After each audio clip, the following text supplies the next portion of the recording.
Eu sou Wilson Garcia, sou psicanalista do Instituto Brasileiro de Ciência e Psicanálise, o IBCP, e estou aqui, uma vez mais, para discutir, compartilhar temas de fundamental importância, e hoje o tema é esse aqui: psicanálise nas empresas, cuidando de pessoas e impactando nos resultados. Então, o meu objetivo nesse tema aqui hoje é trazer alguns números e reflexões de fatores ligados à dor psíquica da humanidade, da atualidade. Trazer alguns números, tentar ampliar a conscientização de quão grande tem se transformado essas questões das dores humanas psíquicas, como depressão, ansiedade e síndrome de burnout. Síndrome de burnout é a síndrome do esgotamento físico e mental ligado ao trabalho e ao estresse. Então, trazer esses números para as pessoas entenderem um pouco mais como isso tem impactado na qualidade de vida das pessoas e quão é pouco trabalhado preventivamente no mundo corporativo. Então, vou trazendo aqui algumas estatísticas. Já em 2017, o INSS já estava apontando doenças psicossociais como depressão, ansiedade e burnout.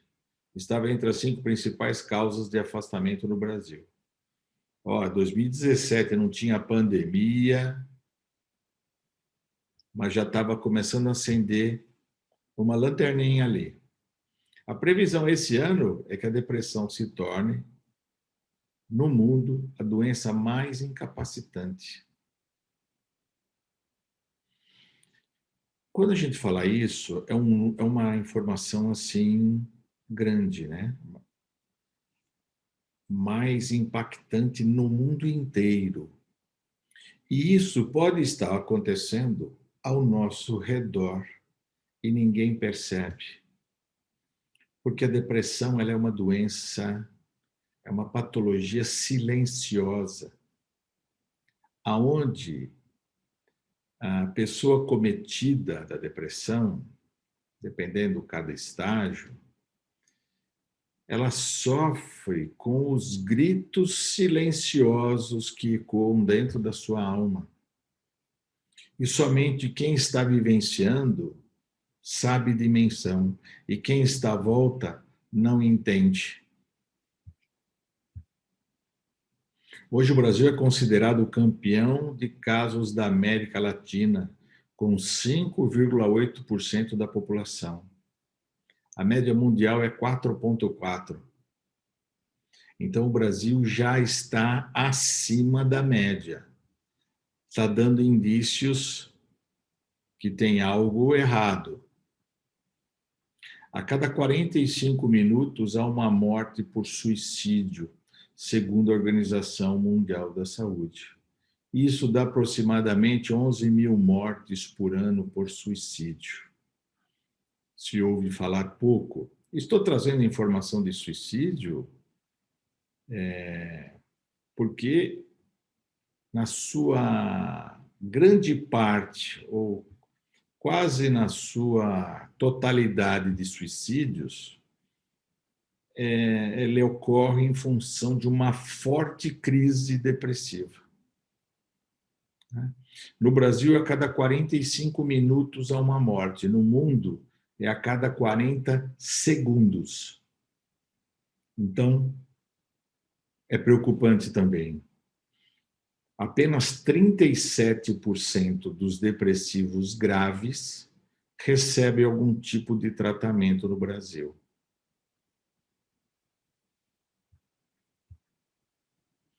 33 milhões de brasileiros com burnout. Foi oficializado em 2019 como síndrome crônica pela Organização Mundial da Saúde.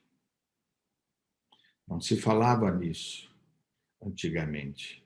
Em 2019, se transformou numa síndrome crônica. E isso, volta a falar, não tínhamos pandemia. É uma informação atual. Será que diminuiu o estresse das pessoas? Será que as pessoas estão trabalhando menos? 9,% dos brasileiros têm algum transtorno de ansiedade. Transtorno, tá? Significa que é a ansiedade trabalhando em tirar a qualidade de vida da pessoa. 32% dos brasileiros sofrem com algum tipo de estresse. Vocês percebem que esses 33 milhões, esses 9, poucos por cento, os 32%, nós estamos falando de seres humanos, de trabalhadores, de pessoas que produzem, de pessoas que estão seguindo a sua vida e dentro de um mundo corporativo há um sofrimento silencioso, porque há um certo preconceito, há um certo medo das pessoas falarem sobre isso dentro do mundo corporativo. Porque se as pessoas falarem sobre as suas dores, elas vão se preocupar que vão estar julgando, e se a informação vaza, e se a pessoa perde o emprego. Então, se fala, é a questão do preconceito. Quando se tem dor de estômago, vai num gastro. Quando se tem problema no coração, vai num cardiologista. As pessoas não têm receio de falar. Agora, onde há maior tabu, o sofrimento é silencioso. E isso chega a ser cruel. O número de consultas psiquiátricas pelos planos de saúde sobe 20% em 2 anos. Informação de setembro de 2019. Não tínhamos pandemia. Será que aumentou isso? Será que diminuiu? Ansiedade e depressão custam à economia global algo em torno de $1 trilhão por ano em queda de produtividade. É um número impressionante. Temos que conviver com isso. Né? Então já está vindo uma conta. Né? Vocês vão ver que vai vir um número impressionante, mais expressivo ainda. A ansiedade e depressão, principais motivos de afastamento por doenças comportamentais, vindo da Secretaria da Previdência do Ministério da Fazenda. Segundo o Google, em 2020, olha que interessante a análise dessa informação. Segundo o Google, em 2020, a pergunta como fazer meditação para ansiedade teve um crescimento de 4.000% em relação ao ano anterior. Informação fresca desse ano. Mas, Ilso, o que tem a ver meditação com ansiedade e a psicanálise? A questão não é essa. A questão é como a gente ouve isso. A ansiedade, ela é uma característica humana. A ansiedade, ela é contributiva com o ser humano. A ansiedade faz bem para o ser humano. A ansiedade é o que mobiliza a pessoa a realizar os seus objetivos. Isso já vem lá desde os primórdios da época dos homens da caverna. Então, qual é o problema da ansiedade? Olha só, a ansiedade é assim, vai aumentando a ansiedade, vai melhorando, vai aumentando o seu desempenho. Aumenta a ansiedade, aumenta o seu desempenho. Então, qual é o problema? É quando ela ultrapassa o limite máximo dela. Ela continua crescendo, aí o tiro sai pela culatra. A ansiedade começa a entrar numa curva de descida. Começa a tirar qualidade de vida da pessoa. Começa a tirar sono, começa a dar sudorese, começa a dar taquicardia, embrulhar o estômago, o pensamento não para de ficar pensando o tempo inteiro. Então, é essa questão. Quando a gente traz uma informação dessa, significa ninguém está fazendo uma meditação, está buscando uma meditação, porque a ansiedade dela está ajudando ela. Quando a pessoa está buscando, é porque algo está incomodando ela. Ela entende que está tirando a qualidade de vida. E isso as pessoas buscaram. Mas quantas outras não buscam nada, não entendem nada do que está nem se passando? Também é uma coisa silenciosa. Porque pessoas, por exemplo, com crise de crise de ansiedade, é difícil a pessoa falar sobre isso para as pessoas próximas. Daí uma das importâncias do processo terapêutico nesse processo da ansiedade, porque ela entende que na análise ninguém vai estar julgando ela, ninguém vai estar dando conselho para ela. A análise vai fazer a pessoa percorrer o seu caminho de autoconhecimento. Mas vamos seguindo. Olha que interessante. Falando em dinheiro, né? A cada dólar gasto em iniciativa de bem-estar mental, gera às organizações 4 dólares de retorno em produtividade, segundo a Organização Mundial da Saúde. Então, se gasta 1 dólar e tem retorno de 4 em produtividade no mundo corporativo. Então, essa cada vez mais vai ser uma tendência as empresas olharem para isso com os outros olhos. Quando elas perceberem que essa dor silenciosa não vai ser mais silenciosa. Começa a pulsar isso e as pessoas começam a descobrir essa necessidade maior. 48% dos trabalhadores que se afastam por mais de 15 dias no trabalho sofrem com algum transtorno mental, sendo a depressão a principal deles. Universidade de Brasília, com parceria com o INSS. Em 2019, foi incluído pela primeira vez no Fórum Econômico Mundial o relatório que trata dos fatores de risco à economia global. Olha essa informação agora para vocês entenderem a dimensão que vai tomando a coisa. Então, esse Fórum Econômico Mundial, até 2019, ninguém falava nada. Aí, em 2019, eles falaram assim: ei, pessoal, escuta aqui, está tendo risco na economia. Vamos olhar para essa questão aqui, olha. Os gastos relacionados a doenças emocionais poderão chegar a 6 trilhões de dólares em todo o mundo até 2030. Até 2030. 6 trilhões de dólares. É muito dinheiro. Vocês entendem por que eu estou trazendo essas informações?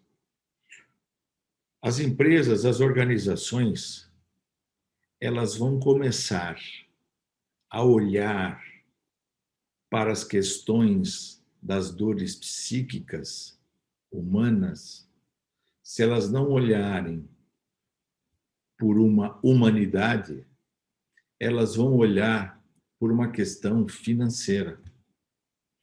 Elas vão entender que cada vez mais que cuidam daquele ser humano que trabalha na empresa, cada vez mais ela traz qualidade de vida para a empresa e resultado financeiro para a empresa, em produtividade. De acordo com esse fórum, o Econômico Mundial, o que vai determinar o crescimento de uma economia baseada no conhecimento, como a do século XXI, é a capacidade das empresas de desenvolver as práticas e políticas que ajudem a construir ambientes de trabalho acolhedores e a manter profissionais mentalmente sadios. Então, esse é um caminho que não tem volta. Talvez algumas empresas sairão à frente, outras vão demorar mais. Mas, silenciosamente, tudo isso está acontecendo nos bastidores de cada sala, de cada departamento, de cada área das empresas. As empresas terão que aumentar cada vez mais o apoio à saúde emocional dos funcionários. Essa é uma tendência para os próximos anos. É um recém-publicado relatório anual da Associação Americana de Psiquiatria. Então, essa questão não é só do Brasil, não. Isso é uma questão do mundo. Essa mesma associação, ela disse, apresentou que nos Estados Unidos, 2/3 dos profissionais relataram problemas de saúde mental com ansiedade e depressão, prejudicando o trabalho durante a pandemia. 2/3. 2/3. Aqueles números que nós falamos lá atrás, já 2/3 é bem maior. Aqui nós estamos falando de pandemia, situação mais atual. 4 em cada 10 trabalhadores considera ter iniciado em 2021 luta contra o burnout, a síndrome do esgotamento físico e mental ligado à atividade profissional e o estresse.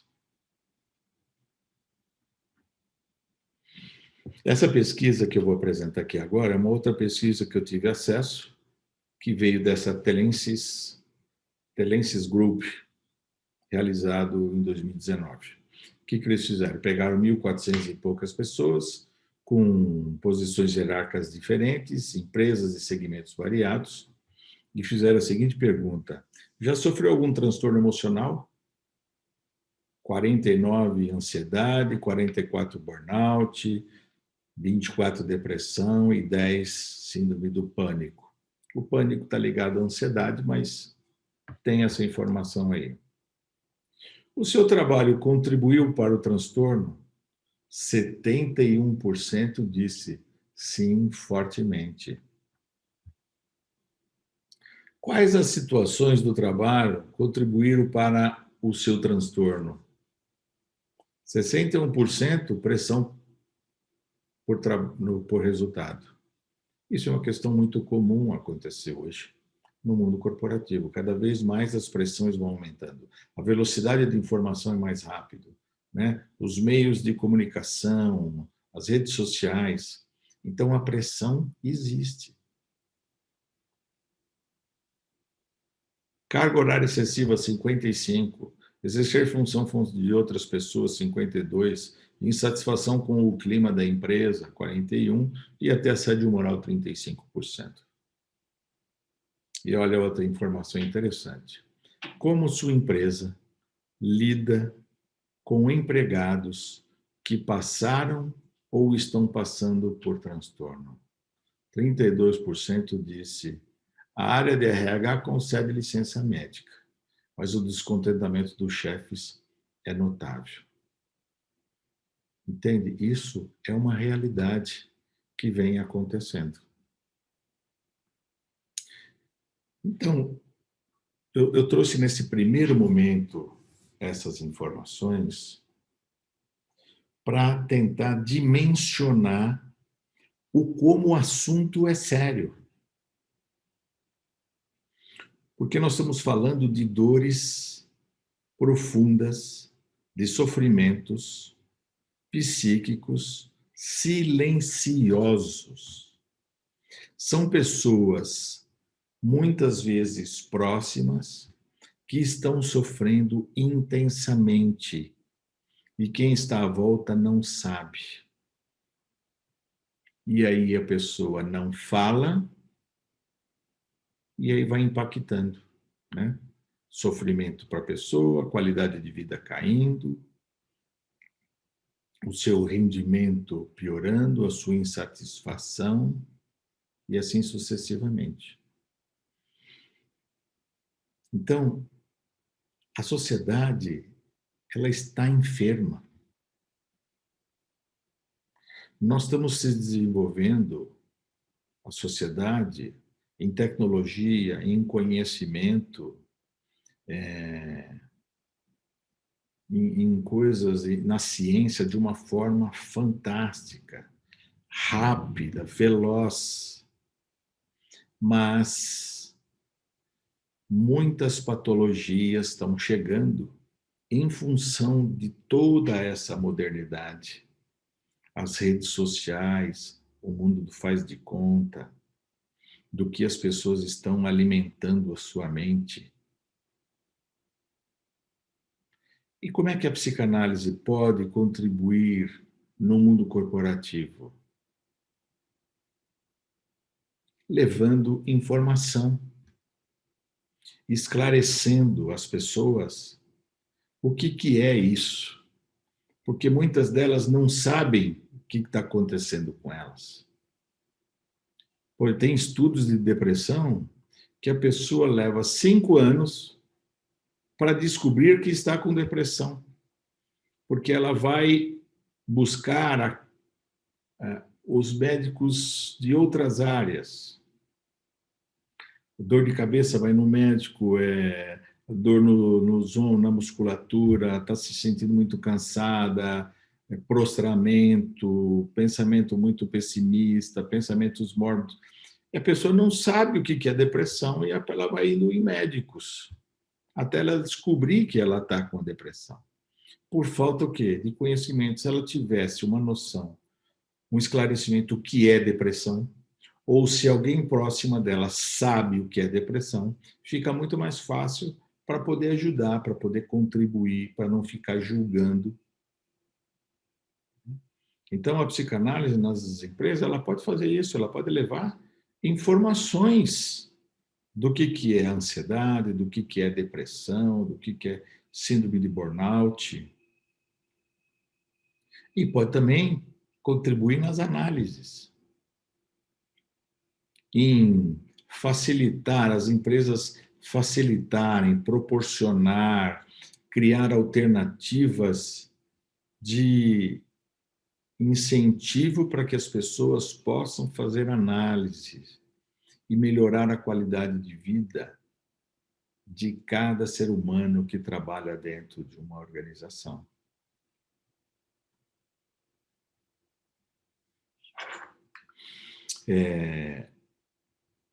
Um outro grande desafio, a primeira parte estava ligado a isso. As pessoas entender a dimensão disso que tem um impacto no resultado. Nós estamos falando de dores físicas e tudo mais, mas tudo isso impacta nos resultados. Uma outra coisa que impacta em resultado é um dos grandes desafios das organizações, que é o quê? As relações interpessoais. As relações onde existe 2 ou mais pessoas, existem as relações interpessoais. Os conflitos.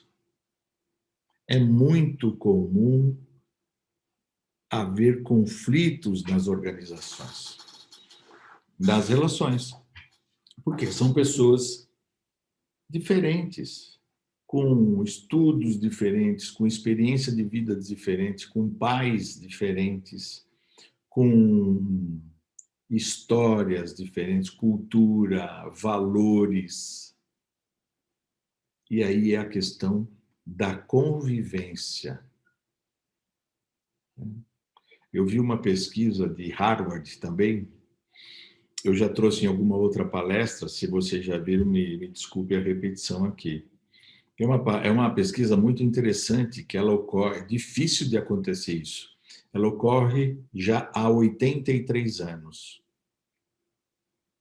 E é difícil de acontecer justamente por isso, pela longevidade dela.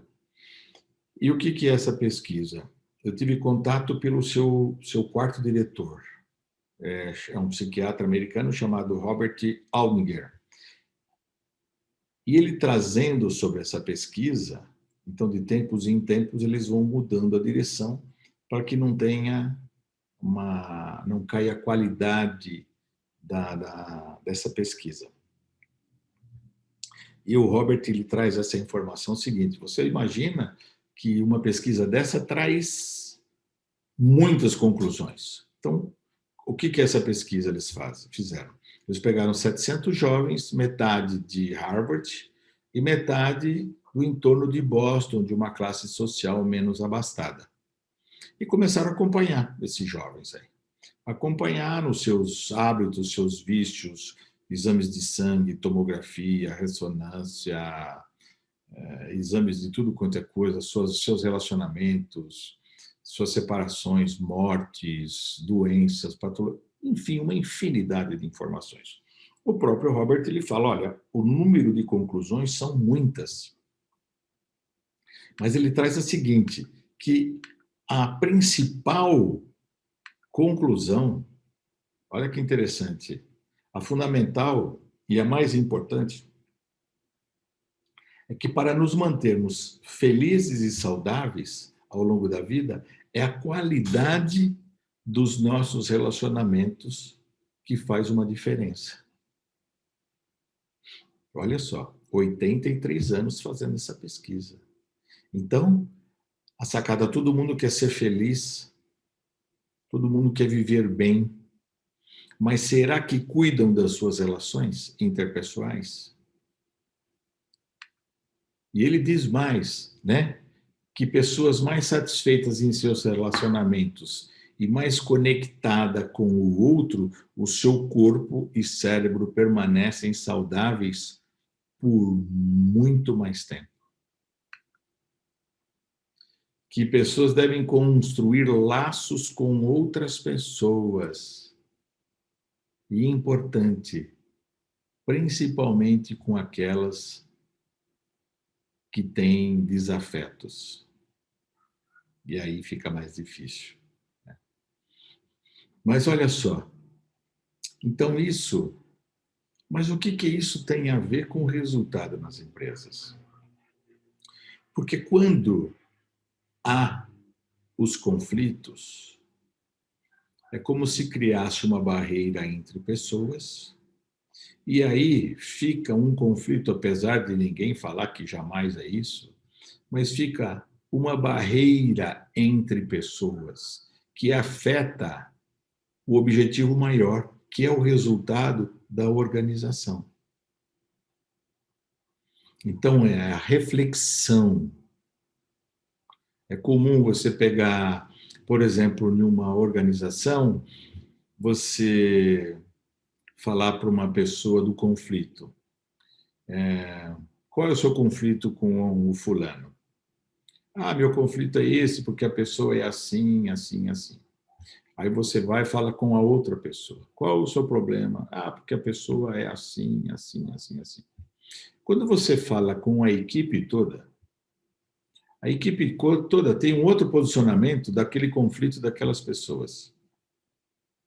Muitas vezes as pessoas ficam, desculpe a palavra, de saco cheio do conflito daquelas pessoas que vai incomodando todo mundo. E aí, se você pergunta para as pessoas que estão no conflito, se eu perguntasse para o seu subordinado como ele percebe o seu conflito, o que você acha que ele diria?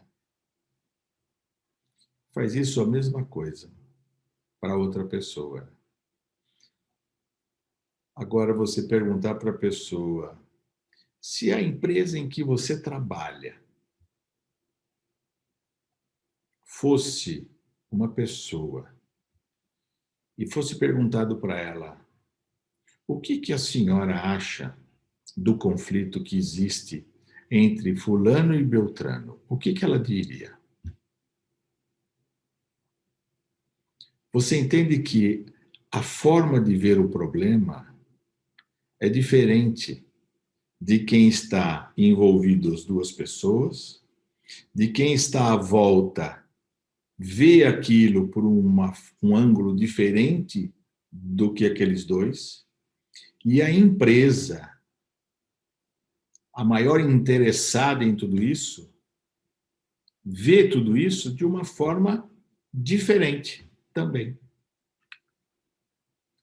Mas como é que se melhora as relações interpessoais? Através do autoconhecimento. É a pessoa se conhecer, porque ninguém muda ninguém. A única pessoa que se consegue mudar é a si própria.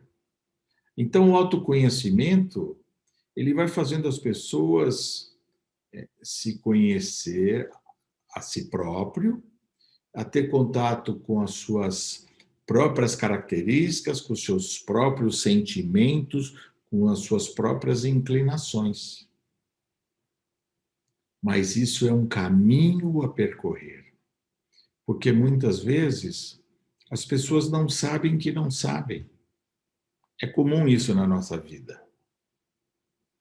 Então, se eu não sei que eu não sei, eu não mudo. Se eu me aproprio de alguma questão minha, aí sim eu tenho condição de tomar uma decisão, de mudar ou não. Mas aí eu já sou responsável pela minha decisão, porque ela é consciente. Como é que a psicanálise ela pode contribuir com essas questões das pessoas que tenham um impacto financeiro, inclusive nas organizações? É fazer a pessoa olhar, percorrer, descobrir, se apropriar, ressignificar questões na vida dela, como a comunicação com o outro, por exemplo. É importante a palavra existem pessoas que são extremamente inteligentes, capacitadíssimas, visionárias, mas em momentos de se comunicar, falha. Daí a importância de se conhecer.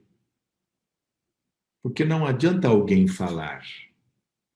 É importante a pessoa se apropriar, ela ter contato com uma verdade dela. Aí sim, ela pegou aquilo como uma verdade, ela entendeu isso como uma verdade na vida dela, aí ela tem opção ou possibilidade de mudar, de ressignificar aquilo. A questão da empatia também é uma coisa simples, mas que faz uma diferença no mundo corporativo absurda. Faz na vida de todo mundo em qualquer momento, né? Mas no mundo corporativo também, porque nós estamos falando aqui da questão de resultado. Empatia não é ser legal, não é ser bacana, não é ser simpático. Empatia é a capacidade de se colocar no lugar do outro. E dentro do mundo corporativo, quando você se coloca no lugar do outro, fica tudo muito mais fácil para achar e trabalhar soluções e não culpados. Uma outra questão é o trabalho em equipe. Ah, mas é comum o trabalho em equipe nas empresas, sim. Se eu perguntar para vocês, quem não trabalha em equipe, se manifeste. É mais difícil a pessoa falar. Mas se eu perguntasse, você conhece alguém que não trabalha em equipe? Aí fica mais fácil de você perceber. Só que muitas vezes é a própria pessoa que não trabalha em equipe, mas ela não percebe. E isso acaba, de uma forma, prejudicando ela mesma, no seu desenvolvimento profissional, nas oportunidades e impactando também no setor, na área e resultado final da empresa. A pessoa olhar o seu próprio comportamento. Ah, mas isso, a pessoa sabe do comportamento dela? Não, muitas vezes a pessoa não sabe. Ela não se apropriou disso. É comum as pessoas, por exemplo, terem um comportamento agressivo, né? Certa vez eu tive um paciente e ele trouxe essa questão da agressividade. Ele era uma pessoa muito agressiva.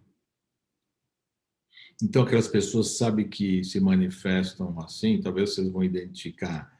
Comigo bateu, levou. Eu não levo desaforo para casa.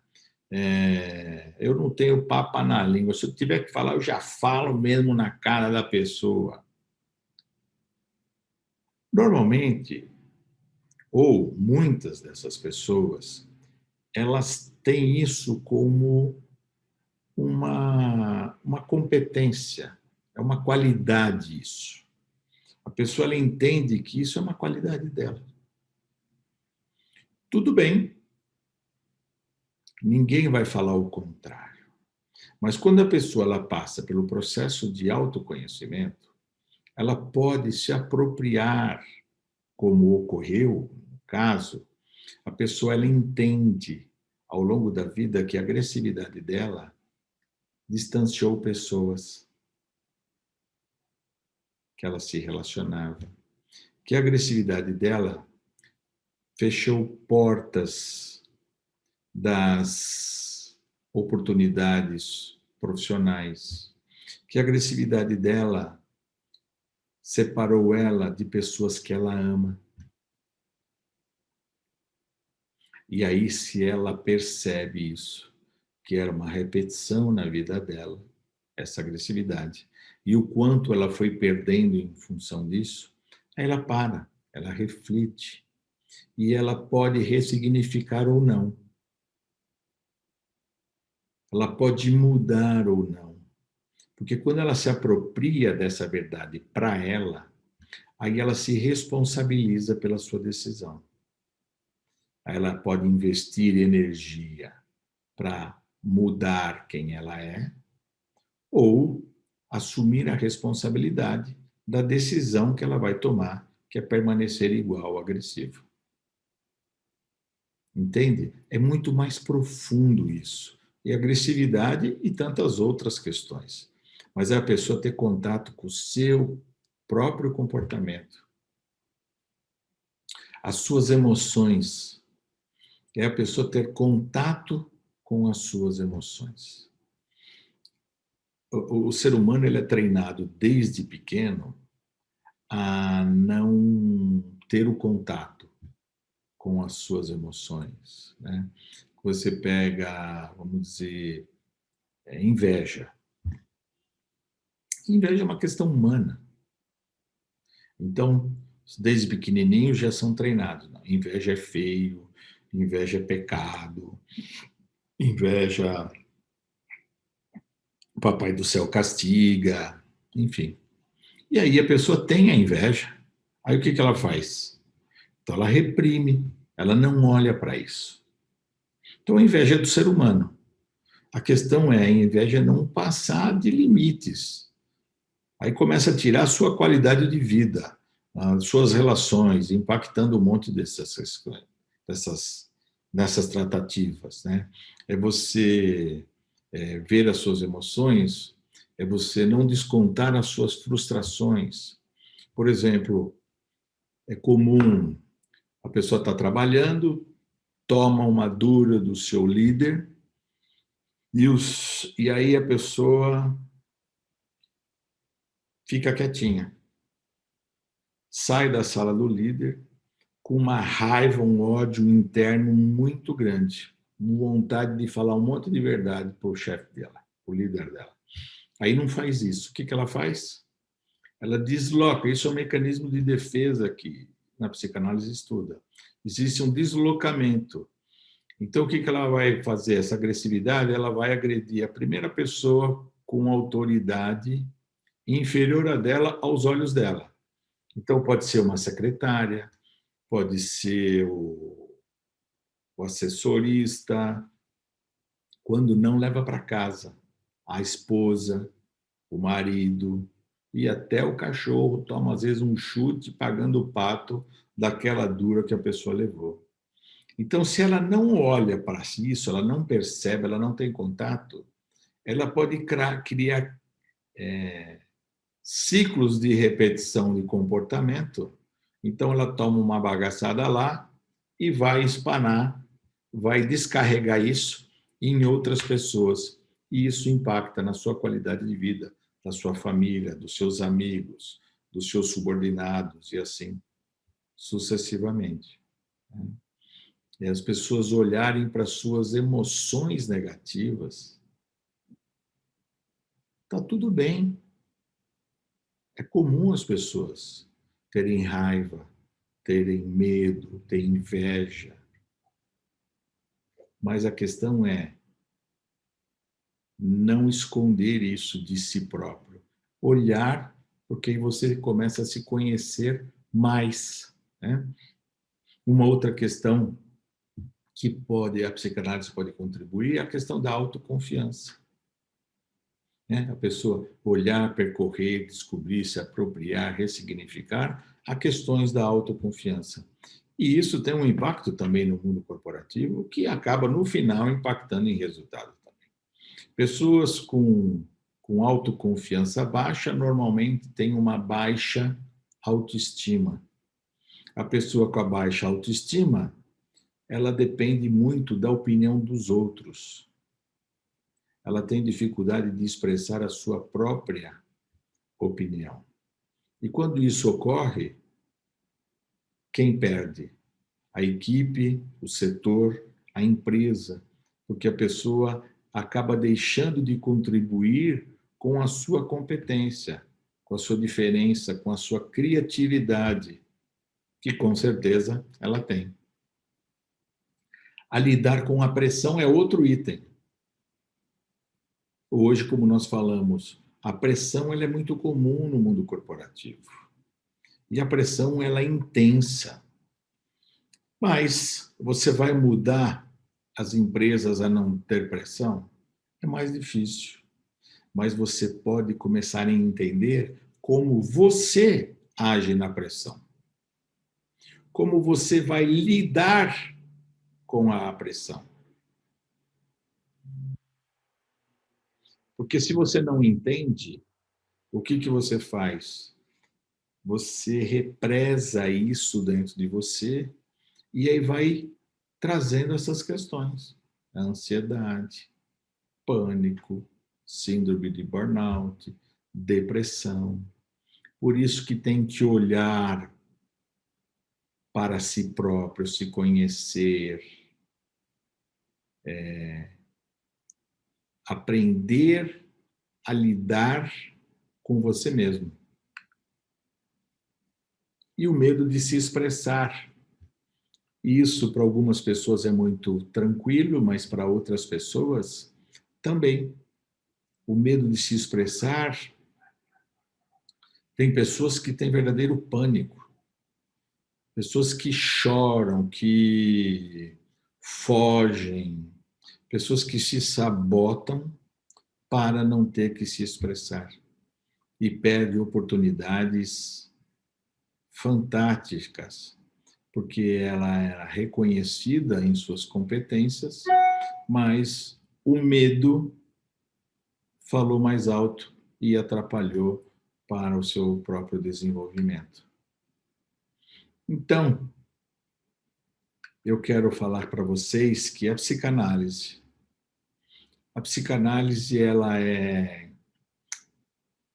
eu já falei isso, ela é encantadoramente maravilhosa, não pela seriedade com que ela aborda as questões do paciente, não pelo respeito que ela tem pelo paciente, por essa dor.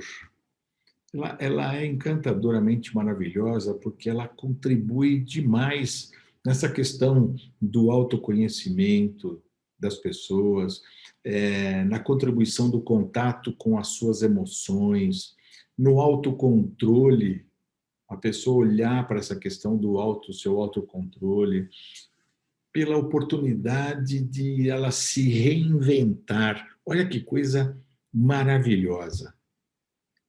É uma oportunidade de se reinventar.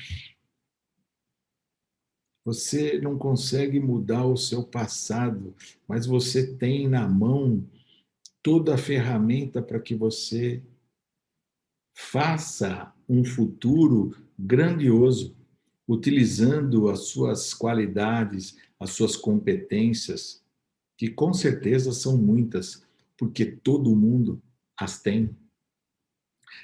A psicanálise contribui nessa questão das pessoas ter uma percepção dos seus relacionamentos. Não é entrar no cotidiano pura e simplesmente, é entender que muitas vezes a questão é pessoal e não é do outro. Tudo isso contribuindo para uma saúde mental. Ok? E para terminar, eu gostaria de falar para você uma conclusão. Eu vou ler aqui essa seguinte conclusão que eu fiz. Olha. As organizações, elas não são formadas por CNPJs. Elas são formadas por pessoas, por seres humanos. E esses são de características sociais e convivência. Quando não se olha para a saúde mental e a qualidade das relações em uma organização, o impacto vem direto no resultado final, na prosperidade dos negócios e das pessoas. Que fique aqui essa reflexão. Termino aqui, espero ter contribuído na reflexão importante sobre esse tema. Deixo também aqui o convite para que vocês entrem lá no site do IBCP, verifiquem que eles têm várias atividades, são várias palestras gratuitas, tem grupos de apoio, grupo terapêutico de apoio de luto, de somatização, de relacionamentos, enfim. E até a próxima, pessoal.